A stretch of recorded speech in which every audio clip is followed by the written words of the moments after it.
কিস্তি আছে আমার 3 ছেলে স্যার, আমার কোনো রুজি নাই, কামাই নাই। আমি 1.5 লাখ টাকা খরচ করে মেডিকেলতে পারিছি নতুন।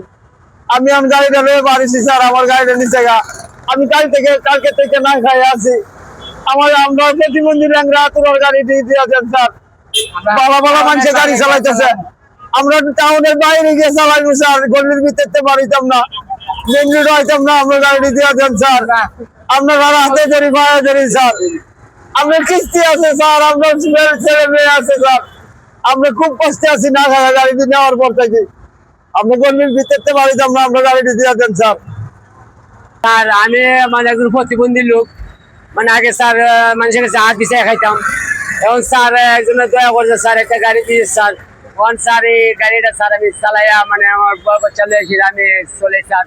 এছাড়া তার কোনো উপায় নেই স্যার। এই গাড়ি স্যার আমি তো স্যার পারি না, একটা কামও করতে পারি না স্যার। বিখ্যাত থেকে আমার গাড়ি চালাই খাই স্যার। ওই কিস্তি ফিস্তি তুলে আসি স্যার, ঘর ভাড়া দর ভাড়া স্যার, অনেক কষ্ট স্যার।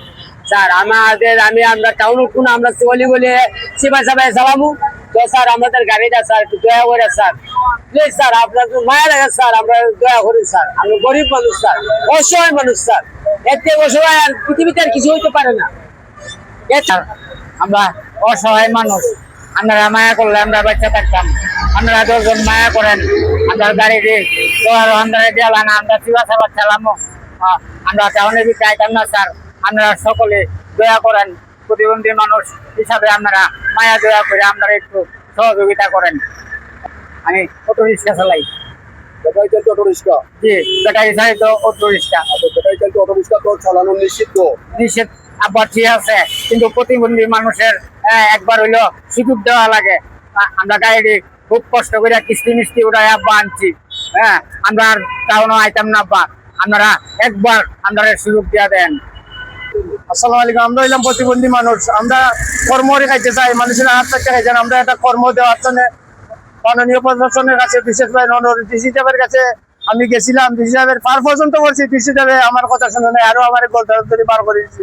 আরো কইছি তা তোর গাড়ি দেওয়া হবে না। কিন্তু আমরা এই কর্মের আগে মিথ্যা কথা, এখন আমরা কর্ম খাইছি। আমরা একটা কর্মস্থান দিলে আমরা বাচ্চা খাইতে শিখেছেন গাড়ি বজবাত করতে পারবো, বুঝছেন নি?